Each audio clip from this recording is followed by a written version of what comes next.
Good morning and Shabbat Shalom and welcome. I'm Rabbi Ed Feinstein. This is Valley Beth Shalom Torah study for a Shabbos morning, beautiful spring morning. And I'd like to welcome my dear friends, Rabbi Sherry Hirsch of the American University and Rabbi Mark Gelman of South Florida. Thank you both for sharing Torah study, and thank you to everyone who's tuning in this morning.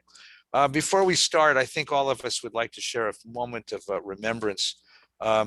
There's the macro and the micro. The micro is we lost a dear friend this week, Rabbi Morley Feinstein, who's no relation, but he's a dear friend. And the irony is that we lived in the same area. He was in San Antonio and I was in Texas, and he's been in LA for these last many years. And he would get my water bill and I would get all the compliments on his latest sermon. And he died very suddenly this week. And he was a mensch. He was a kind and a generous and a wonderfully warm soul. And we who are his colleagues and friends, we miss him. So today's session is dedicated to Morley's memory. And hopefully we can bring some of the warmth to the community that he brought. As well, of course, we've all witnessed a terrible tragedy in the state of Israel, in the near the city of Tzfat on Mount Meron, when 100,000 very religious Jews gathered to celebrate the beautiful festival of Lag BaOmer. There was a terrible tragedy in the area, and some 40, now almost 50 people more have passed away, and many more injured. And we share our thoughts and our prayers with all of them. We'd like to go to that moment now as we remember them, but in their honor, of course, to look at what this is. The 7 weeks between Passover and Shavuot, the festival of freedom and the festival of Torah, are connected to each other. Passover being our liberation from the bondage of Egypt, and Shavuot being the gift of Torah, the gift of a vision of a sacred society and the just way of life. And the two are connected by a 7-week counting called the Omer. You count 1, 2, 3, 4, 5, 6, 7. 1, 2, 3, 4, 5, 6, 7. Do that 7 times, 49 days, the 49 days of the Omer. And traditionally, since about the 1st century, the Omer was considered a time of grief, a time of mourning. Traditionally, weddings aren't celebrated, simchas aren't celebrated. Traditionally, Jews don't cut their hair during this time, and their beards grow and their hair grows and they get a little ragged because it's a time of grief and of mourning. And no one's exactly sure why. One of the theories is that this was that there was a plague among the students of Rabbi Akiva, and many of them were wiped out at this time. But one day during the Omer is considered a happy day. It's the 33rd day. Now, in Hebrew, each letter of the Hebrew alphabet has a numerical value. So Lamed is 30 and Gimel is 3. Lamed Gimel is Lag BaOmer, the 33rd day of the Omer. And the reason for that is because it's a day to celebrate the life and career and truth and Torah of a great rabbi of the 2nd century, Rabbi Shimon bar Yochai, who was the principal student of Rabbi Akiva.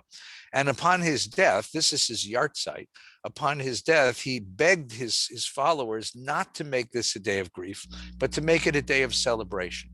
That he was so proud and so joyful in the Torah that he brought into the community, into the world, that he wanted this to be a day of celebration. Now, Shimon bar Yochai is not just any run-of-the-mill ordinary rabbi. He then becomes the great hero of the Jewish mystical tradition. You'll see why in just a moment. He becomes the purported author of the Zohar, which is the principal text of the Jewish mystical tradition, and he becomes the sort of figure hero of the Zohar and of that tradition. And so the celebration of his yahrzeit on Lag BaOmer, hundreds of thousands of religious Jews gathered on Mount Meron, where he's buried, in order to celebrate his life and his Torah. And that's why the tragedy happened there. And that's where we turn our attention today. So in celebration of Lag BaOmer, let's take a look at this story. There is a remarkable story about Shimon bar Yochai, and I'll put it up here on the screen so we can all share it together. The story takes place in the town, in Yavne, of course, which is where the academy is after the destruction of Jerusalem. And it takes place in the middle of the 2nd century. So remember that the temple is destroyed in the year 70 by the Romans. And about 50 years later, Jews, because we never learn, rose up and revolted against the Romans a 2nd time, the Bar Kokhba revolt. And in the wake of the Bar Kokhba revolt, both put down brutally by the Romans, the Romans outlawed the study of Torah and made the study of Torah a capital crime. And it was this that got Rabbi Akiva, the greatest of the rabbis, arrested. And in order to make an example of him, because the study of Torah was seen by the Romans as a revolt against their authority, they took him out into the forum, gathered the whole community, and forced them to watch a brutal, brutal torturing to death. This story takes place right afterwards, right after the destruction of this great rabbi, this great soul, this great man of Torah. And his students, his surviving students, Rabbi Yehuda, Rabbi Yossi, Rabbi Shimon, were learning together. And there was a young student named Judah who happened to be with them. And Rabbi Yehuda begins by observing how noble are the works of this Roman nation. They laid out streets, they built bridges, and they erected baths. So Rabbi Yehuda looks into the world and he says, it's true that these Romans are brutal. It's true that these Romans are cruel. It's even true that these Romans are evil, but they're damn good engineers. Look what they can do. They lay out streets, they build bridges, they erect bathhouses. And by the way, we Jews, not so good.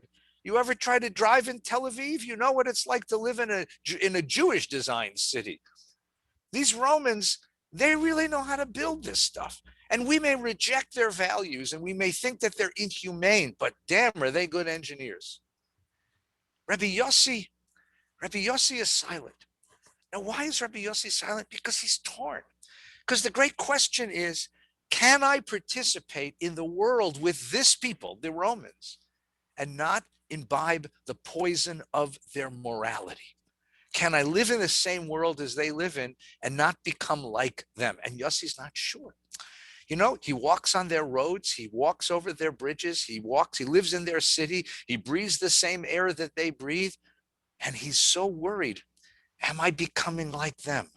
He is in so many ways. I think Rabbi Yossi is the sort of prototype of the diaspora Jew who wants to live in a community and enjoy its blessings, but not sure what I'm learning. What am I teaching my children living in this world?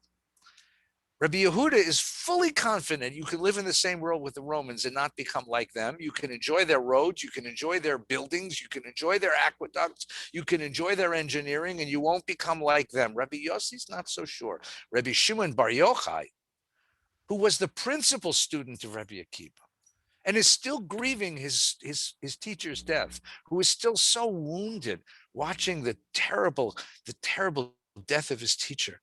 Rabbi Shimon bar Yochai spoke up and said, all that they made to serve themselves. Everything that they do is evil to its core because it all has as its principal motivation their own worship, their own self-worship. It's all idolatrous. They laid out streets to settle prostitutes, baths to pamper themselves, and bridges to levy tolls. You can't live in the same world as these Romans because they will suck your soul out and stomp on it. So what do you do? What do you do? If you can't live in the same world as the people who run the world, what do you do? And you can already hear something in Rabbi Shimon. This is the birth of Jewish monasticism. All of the communities that isolate themselves from modernity, that dress differently and act differently and don't want to do anything to do with us.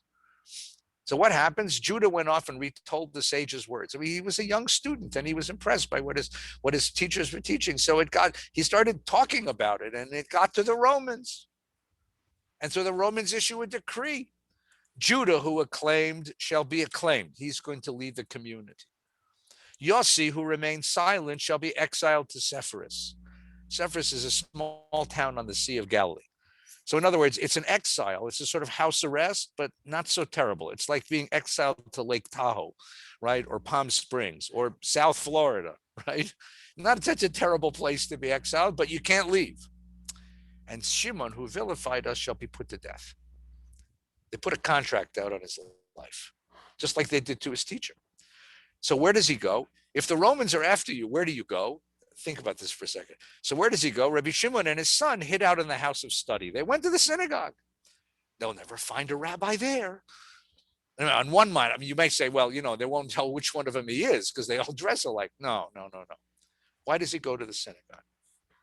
Why does he go to the synagogue? Of all places to hide out from the Romans, why would you hide out in a synagogue if you're a rabbi? Because he's not hiding out from their physical material force. He's hiding out from their values.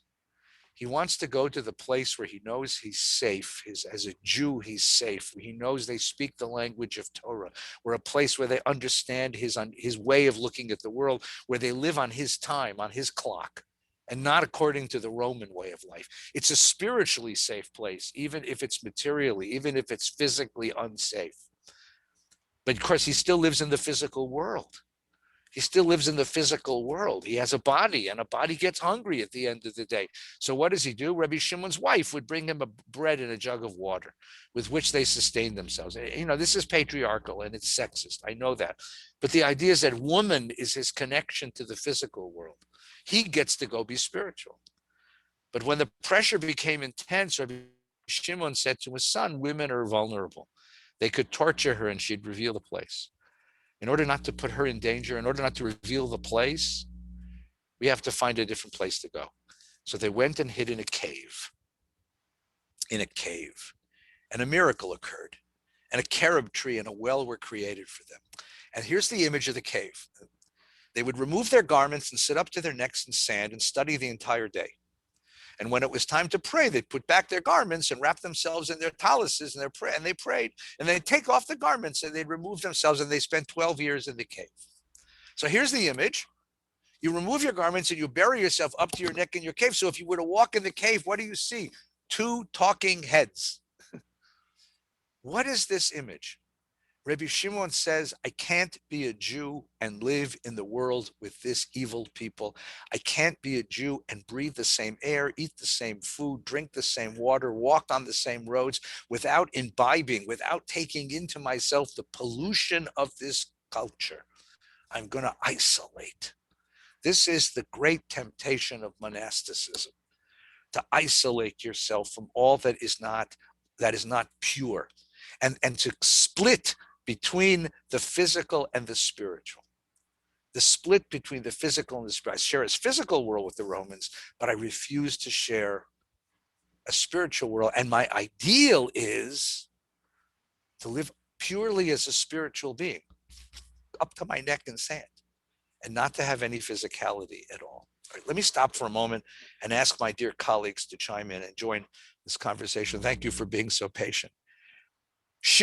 Rabbi Shimon's move, is it kosher or is it treif? Is monasticism part of our tradition, or is monasticism an aberration from our tradition? Rabbi Gelman. Yeah, I think this was one of the large choices Judaism made. And I think you have to view it in the context of other world religions. Other world religions embraced monasticism in a way Judaism never did.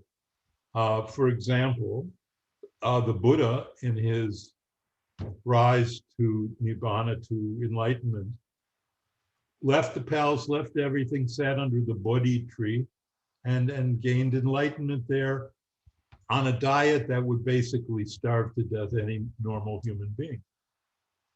And he did that. And in Buddhism, there is what's called the Sangha, the monks, and they live an austere monastic life with just begging.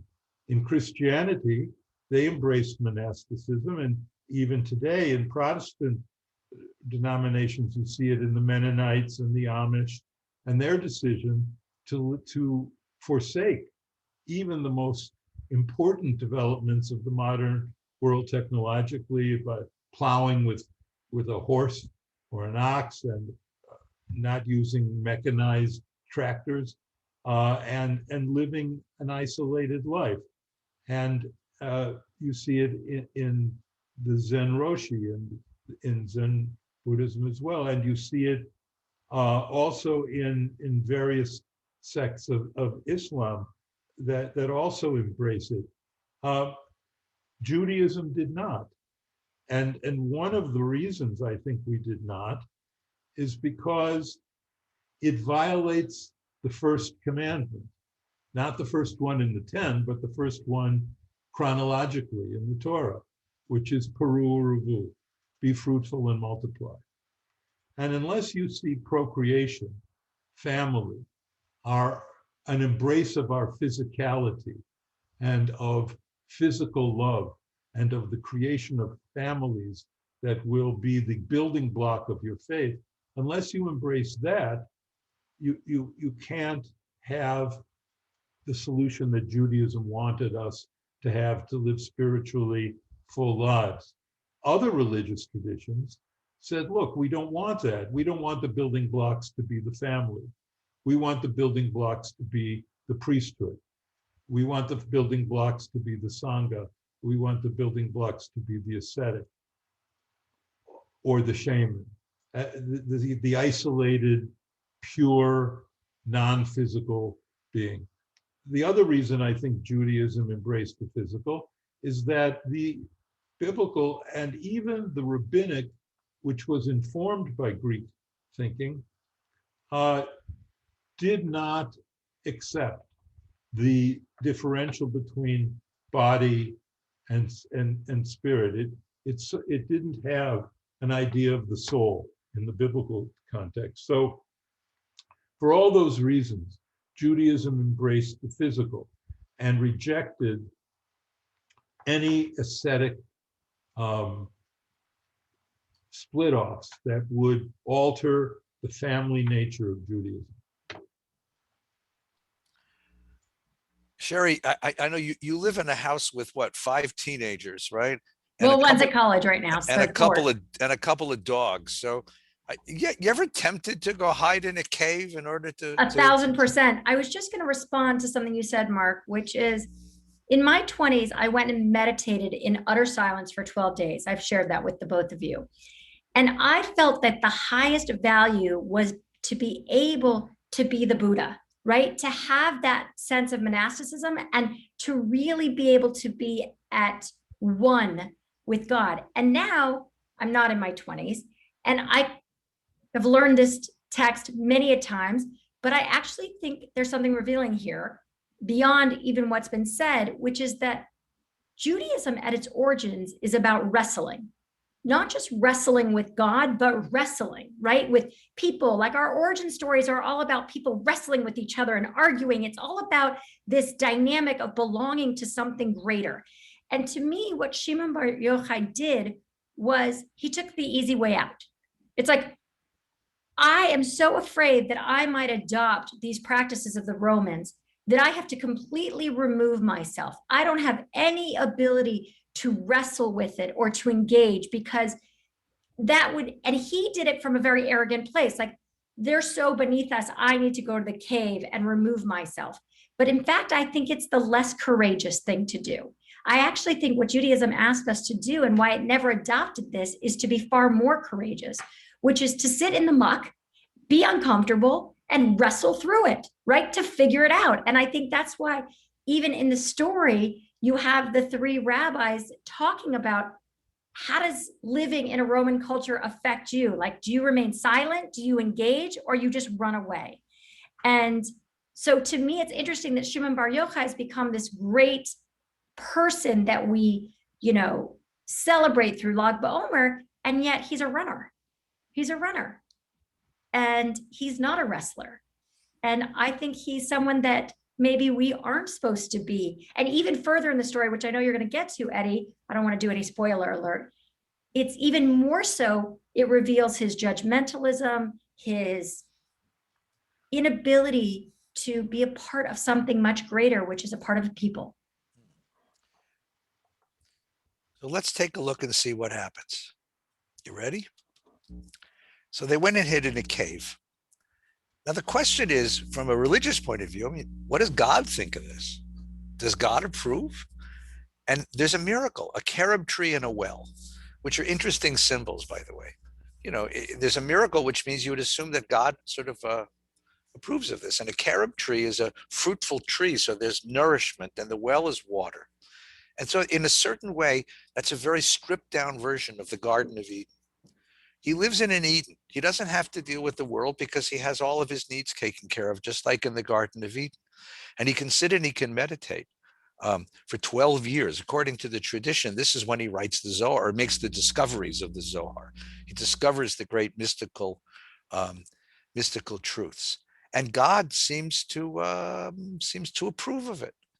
God seems to not object to what he's doing, because God makes it possible through this miracle for him to survive in this way. And they remove their garments, and they would sit up to their necks. So all you see are the talking heads. This is disembodied spirituality. This is the person who says, I'm spiritual but not religious, because I don't want to deal with a community. And as Sherry said, all of the mess of social relations of a community. I just want to commune with God directly and on my own. And just the metaphor of sand, it like falls through your fingers. It's like you constantly have to cover up that physicality. You have to constantly be working at it, right? Is an interesting metaphor. And let's go one more step. The cave. So the metaphor of a cave, right? So what is a cave? So a cave could be, on the one hand, a grave, and this could be an interesting metaphor for death. A cave can also be, in some strange way, a metaphor for the womb, and this could be a metaphor for rebirth. Of course, I don't know if the people who put this story down ever read Plato, but a cave plays a big role in Plato's Republic, right? The cave is where you are, and you come out of the cave in order to see the truth, in order to gain the truth. So here the story is the opposite. He goes into the cave to find his truth. And the question is, how long do you stay in the cave before you find your truth? The prophet Elijah came. Remember, Elijah plays this role in rabbinic tradition as the messenger of what's going on in the world. Standing at the entrance of the cave, he said, inform the son of Yochai that Caesar is dead and the decree annulled. Yeah, the contract has been lifted. Come out wherever you are. Ali, oxen free. So they went out. So here is Rabbi Shimon and his son. And they've been in the cave for 12 years. You ever been in a dark place for a few minutes? You know what happens when you come out in the bright sunlight. You're blinded. You can't see. They come out and they see people doing what? They see people plowing and sowing. And Rabbi Shimon gets incensed.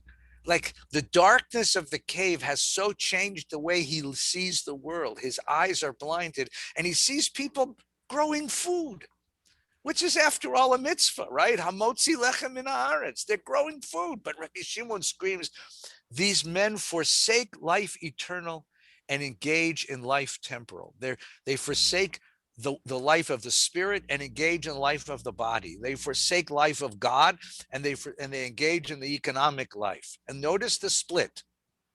That's the split. For Rabbi Shimon, the world is neatly and carefully split between eternal and temporal, godly and worldly, spiritual and material, body and soul. And he says they've given up what's important. Look what they're doing. And the image, the metaphor is beautiful. Whatever they cast their eyes on was immediately incinerated. That's Sherry's idea. That's the best image for judgmentalism that there is, right? It's your teenage kid who rolls her eyes or his eyes and says, whatever. It's like they if they could incinerate you, they would do it. And at that, God calls out and says, have you come out to destroy my world? Return to your cave. Now that's the opposite, right? My world is this world, the world of material being, of people making a living. Your cave is where you came from. So they returned and stayed 12 months longer. And even then, they finally said, no one stays in hell this long. No one stays in hell for more than months. So they come out. And then a divine voice comes and says, leave your cave. Leave your cave. That's the mitzvah here. There's something wrong with living in the cave. Sherry, what did we learn this year from COVID about living in a cave? Well, so we were all thrust into a metaphoric cave, a place of darkness that's unknown, that is a place where we were very socially isolated from one another. And now we are emerging, right? We're in the re-entry period. And I think this text is telling us, how do we re-enter, right? Because Shimon bar Yochai and his son came out, and everything they looked upon was incinerated. Like, they were just full of judgment and look what I've been in this lofty place of the cave studying Torah with sand up to my neck. And what are you doing? Plowing and sowing. You're doing this mundane task. They were full of judgment. And I think it begs us, this text in particular, in this moment, is how do we re-enter? Because they re-entered so poorly that God punished them and threw them back in the cave. And then they said, wait, we've been here 12 months. How long is this punishment going to go? You wonder if God was like, it's going to go until you figure this out, right? How do we emerge from this moment, from these caves that we've been in, to be more empathetic? How do we learn, in spite of Rabbi Shimon Bar Yochai, how do we learn to say, I've been in a cave and what it taught me was different than what I know before. And so I'm going to change how I view others and how I view the world, and what I possibly had judgment for, I may transform into empathy. I think this is our moment of our first emergence out of the cave. And this is our moment not to be Shimon Bar Yochai. Mark, how do you live a spiritual life and without the cave? How do you live a spiritual life in a material world? How do you live in a spiritual life in a world where thy phone keeps ringing and there's a woman who wants to sell me a guarantee on my car? Or how do I live in a material world? How do I live a spiritual life when the doorbell keeps ringing because people want to sell me things? How do you reconcile those two impulses? Well, it's Torah Dibra Kilshon Adam. The Torah speaks in the language of people. The Torah is meant to be a guide for life, not a guide for escaping life. And as I said before, the world's religions all have faced this choice. This isn't a Jewish choice. This is an ultimate spiritual choice. And almost every religion in the world has chosen against what we chose. They all chose to make their highest spiritual ideal renunciation of ordinary life. And primarily, this is about procreation. For example, in Buddhism, the Sangha, the monks, are celibate, but the householders have a family and they raise children. In Catholicism, the priests are celibate, but ordinary Catholics are involved in raising families. So what they did is they bifurcated the religious ideal. The real Buddhists are the monks and the bhikkhus, and the bhikkhunis are the nuns. They're real and they're celibate and they're not family. In Catholicism, the real Catholics are the priests and the nuns, and they're celibate and they aren't producing families. And Judaism took a completely different view of this. It said the real Jews are the ones who are in the world and who are producing families.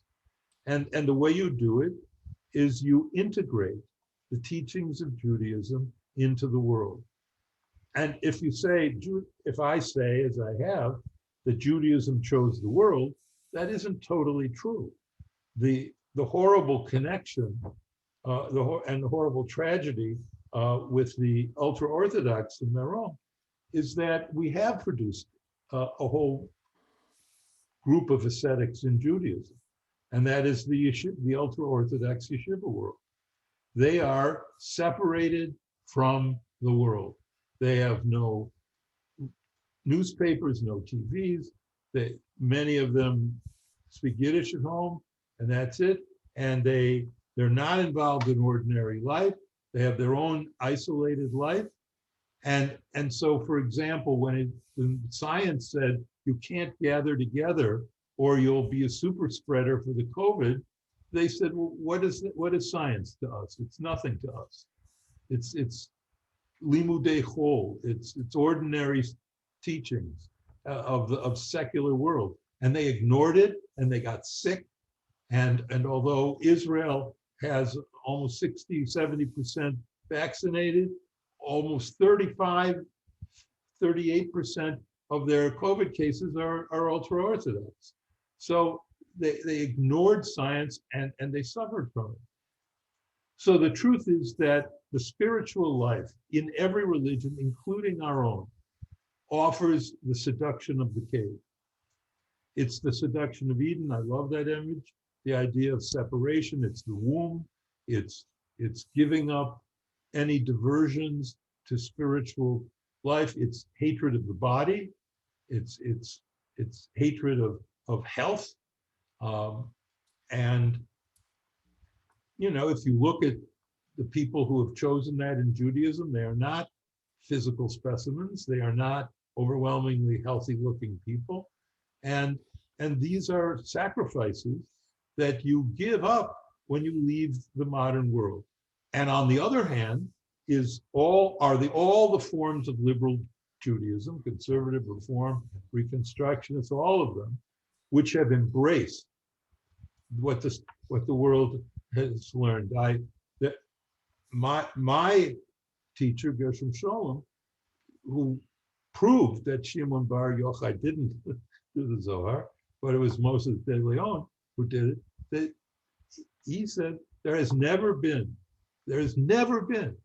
a serious form of Judaism that did not take seriously what the world was learning. And that's the choice. That's the choice.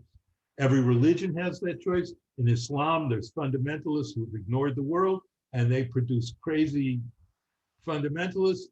It happens, as I said, in Buddhism, in Hinduism, it happens.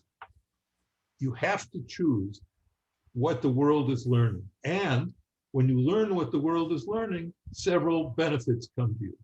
The benefits of science come to you, but also the benefits I've spoken of several times in our studies, and that is the benefit of looking across the mountain that we're climbing to God, to other climbers, to other religions, to learn from them.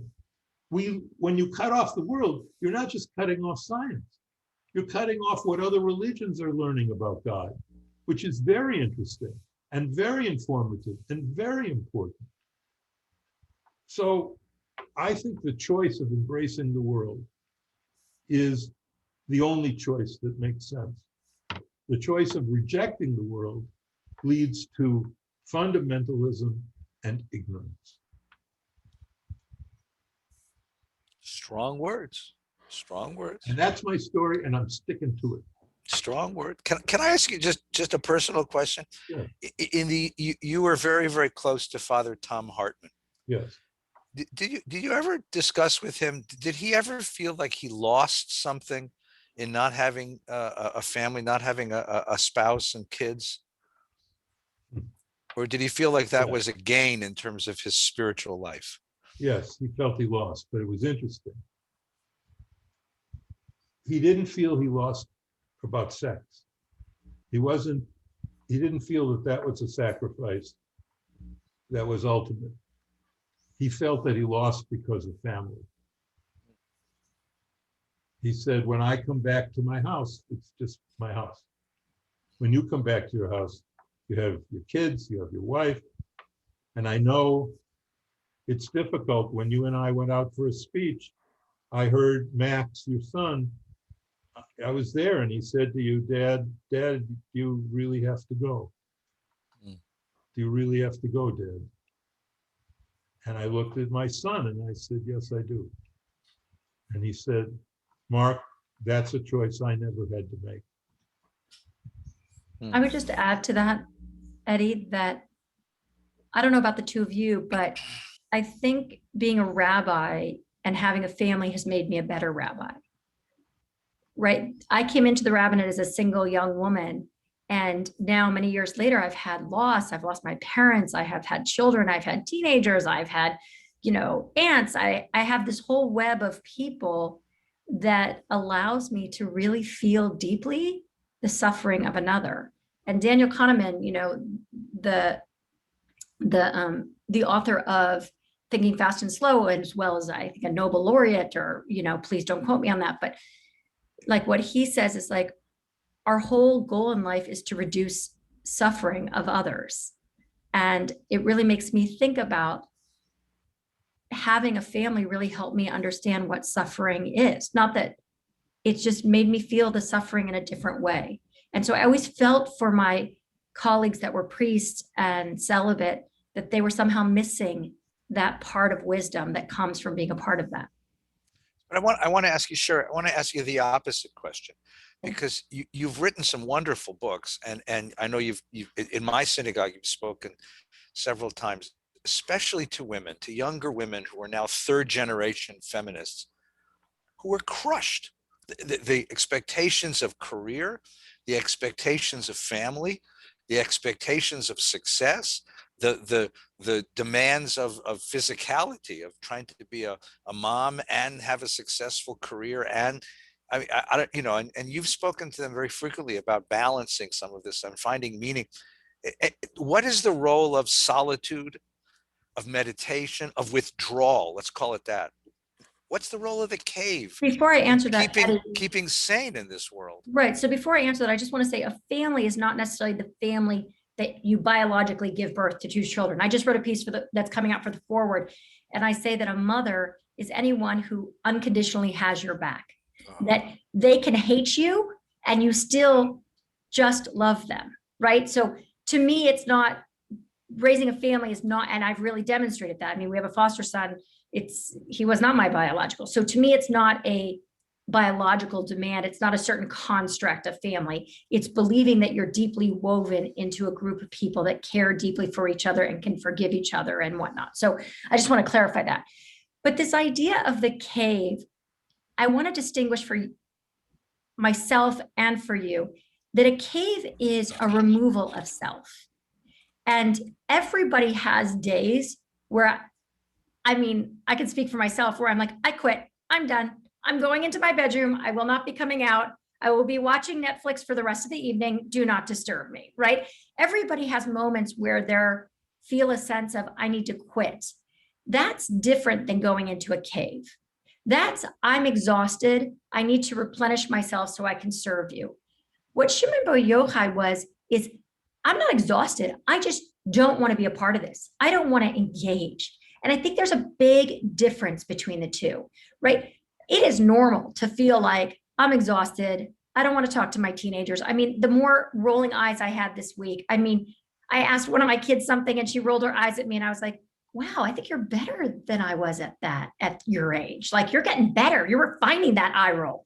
But I think there's a real difference between I don't want to engage and I'm going to remove myself from any opportunity to I need to replenish myself so I can still be of service. And there's many ways we replenish themselves, but I think they're very different. That's a wonderful distinction. I appreciate that distinction. So let's see what happens. Let's finish the story. So God says to them, leave the cave, which I want to point out is the principle. It's the last mitzvah in this thing. That really is the divine commandment, which reflects what Rabbi Gelman told us a moment ago, which was that Judaism had to make a choice. It either chose the life of the cave or it chose the life of the world. And here you choose the life of the world. Leave your cave, my world, your cave. Okay. Now, the question is this what God really wants? And so there's this little vignette that's added. They went out and they sat by the entrance of the cave. That's Rabbi Shimon and his son. And they saw a trapper attempting to catch birds. And when Rabbi Shimon heard a divine voice saying, mercy, mercy, the bird escaped. And when they heard the divine voice saying, death, the bird was trapped. And Rabbi Shimon said, without the will of heaven, even a bird may not be trapped, all the less so a human being. And so they realized this was their destiny. It was time to leave. And the story adds something, though. One of them leaves and the other one, not so much. Because Rabbi Eliezer, that's the son. When Rabbi Eliezer injured anyone, Rabbi Shimon would heal them. So Rabbi Eliezer, who's the young one, that's your eye-rolling teenager, maintains the judgmentalism of the cave. It's Rabbi Shimon who realizes he needs to make his peace with the world. So one of them is destructive and the other one is healing, and they balance each other. My son, it is enough for the world if you and I occupy ourselves with Torah. You and I are enough. We balance the energies of the world. And then at the end of the story, there is a beautiful little story, a little added little vignette at the end. And if you've ever read Abraham Joshua Heschel's magnificent book called The Sabbath, he spends a whole chapter on this section. It's worth reading just to get to his interpretation of the story. They come out of the cave. These two fellows who have now spent 12 years in a cave, 13 years in a cave, right? And it was the eve of Shabbos. It was Friday afternoon, and it was getting dark. And they see an old man running in the twilight with two bunches of myrtles in his hands. Now, whenever you see an old man in rabbinic literature, it's either Elijah or Moses. Okay, that's the sort of resonance. It doesn't tell you who he is, but the resonance is this is not an accident. This was a prophet sent to teach them something. And he's running around with 2 bunches of myrtles, which are a fragrant tree. And they ask him, what are they for? I mean, the guy's running around with 2 bunches of flowers, And they say, what are they for? And he says, it's for the honor of Shabbos, lichvod Shabbos. It's for the honor of the Sabbath. And they say to him, but 1 bundle should be enough. And he says, no, there are 2 commandments. Remember the Shabbat in the 10 commandments in Exodus, and observe the Shabbat in the 10 commandments of Deuteronomy. And Rabbi Shimon said to his son, see how precious the commandments are to Israel, and their minds were put at ease. So the pshat, the simple meaning of the story is, Israel does understand the Torah, but it's deeper than that. So let's go a little bit deeper. First of all, it's Shabbat. What's the meaning of Shabbat? And the meaning of Shabbat, if Shabbat is, after all, a withdrawal from the world. For 1 day a week, I don't spend money. I don't engage with the economics of the world. I don't try to change the cosmos. I accept it as it's given to me and give thanks for the wonder of living. So in a certain way, what the story ends up by saying is, I understand the impulse. So Mark, you can be a Buddhist 1 day a week. 6 days a week, you've got to engage the world and have a family. But 1 day a week, you can be a bodhisattva and sit under your tree and contemplate existence and gain a sense of nirvana. As long as there's a 6-to-1 ratio, you're allowed to leave the world and engage in withdrawal. Well, that's, if I would say, that's an interesting teaching of Buddhism that also echoes what Judaism says in that last story, which you beautifully described. And that is the bodhisattva. You referred to it. People may not understand that concept. A Buddha is a realized, fully spiritual being, actually a being that is not truly human anymore. A bodhisattva is a Buddha who has decided not to disappear from the world, not to enter the cave, but to return to the world, to teach and to heal. So even in Buddhism, there is with all of its world distancing beliefs, even in Buddhism, there's a choice to return to the world. And I think you're exactly right in putting Shabbos as the only way to reconcile this immense choice, the world or the world of the physical world or the spiritual world. That's the choice. And Shabbos is our weekly cave. Shabbos is our weekly cave. It's our weekly journey into sacred time and our weekly rejection of profane time. And it's interesting to me that Shabbos is a division of time that nature, that is the world as the natural world, cannot teach us. The natural world can teach us lots of different ideas of time. It can teach us a month through the cycle of the moon. It can teach us a year, which is 12 cycles of the lunar cycle. It can teach us a month or a year. Nature cannot teach us a week. There is nothing in nature that is a week. If you're looking at the stars and you're looking at, you can of course see a day, which is sundown to sundown or sunrise to sunrise, whatever you want to say. We can learn a day, a month, and a year from nature, but you can't learn a week, which means it's the gift of God to intrude into our natural time, a spiritual time. And that is what it means to have a Zman, they made another word for it, or a Moed, sacred times, which are also referred to at the end of this Parsha. And that idea that there is a sacred time that we can access that has nothing to do with nature is, I think, one of the great achievements and the great teachings of Judaism. So I respectfully disagree with you, Mark. I actually don't think Shabbat's a cave at all. If Shabbat was a cave, you would spend Shabbat alone. But the trick of Shabbat is to truly be with people. It's to be entirely present. It's to have sex with your husband. Or your spouse. It's to be engaged in meals that are without a time limit. It's to really be engaged with people. And I actually think the importance of this moment is they come out of the cave and they go right into Shabbos. And I think it's because God is asking them about the transition. And if you think about when you were a camper or you send your kids to camp, they never start camp at the top of the week. They always start camp like on a Thursday or a Wednesday, right before Shabbos, because they want to ease you into camp with Shabbat.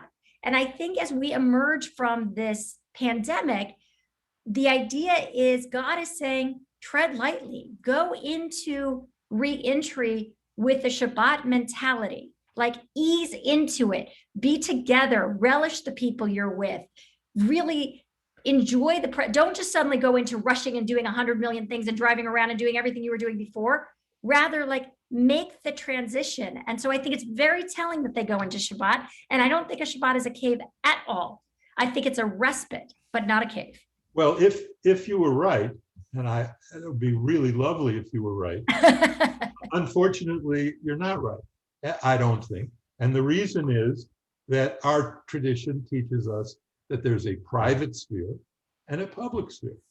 And the essence of Shabbat is to not enter the public sphere, but to remain in the private sphere, leaving aside the ritual boundaries. No, it's not to engage in the public sphere of commerce and business. No, but you it can't is to even enter the public sphere. But it's absolutely to linger in the shul. Like during the week when you go to Minyan, you rush in, you rush out. But on Shabbos, you go early, you hang out, you see your friends. Like, what do we do, right? Like carry even a feather from the private to the public. And that is a separation. This idea, yeah, we'll go over and see our friends. We'll drive to see our friends. We'll drive to see our parents. No, you can't do that on Shabbos because it's a withdrawal. Now, it's a withdrawal into family. It's not a withdrawal into the cave. But don't forget, Shimon Bar Yochai wasn't alone in the cave. But let me be clear, Rabbi, our rabbis did not think that our family members were living miles and miles away and we would have to get in a car and drive to them. They thought they were living upstairs or next door or in the same bed. It's a withdrawal into family. I think that was the point that Sherry made. And that's exactly right. In your private sphere. Right. So the first level of the first reconciliation is Shabbat. There is a hinted reconciliation because it's an old man running with the myrtles. And that reminds us of Moses. He's the quintessential old man in the rabbinic tradition. And Moses had a cave moment. Moses was on the mountain for 40 days. And then he comes down the mountain. So this is what Mark talks about. In the Buddhist tradition, the word for this is bodhisattva. And it's the great mystery at the end of the Guide for the Perplexed from Maimonides, because Maimonides' Guide for the Perplexed is a guidebook on how to get to the top of the mountain. How do you enter into communion with the divine? And for Maimonides, for Rambam, Moses is the quintessential prophet, the quintessential religious character who enters into complete communion with the divine. But the thing that Maimonides can't figure out is once he does that, why on earth does he come down the mountain? Stay on the mountain, boy. Don't come down. What do you need the tsuris of the world for? Stay up there and be with God for the rest of existence. And not only that, the Torah emphasizes that when he comes down, the first thing he encounters is total disappointment. Total destruction, total disappointment. But that's the role of the bodhisattva, who takes all of his enlightenment and shares it out of compassion and out of love and out of commitment. And so the old man is rushing home to make Shabbat, because that's what a Jew does. And the other piece of this is, and what does Shimon Bar Yochai say? See how beloved the mitzvot are to Israel. And what is a mitzvah? A mitzvah is a spiritual gesture that you perform with your body. There are no mitzvot that you can do but just with your spirit. Lying in bed, closing your eyes, you can't do a mitzvah. You got to say the Shema out loud. You got to give tzedakah with your hand. You've got to heal the sick. You've got to teach the child. You've got to All of the mitzvot of the world are a union of body and soul, of spirit and material, of this world and of heaven. And that's the whole ideology of the mitzvah.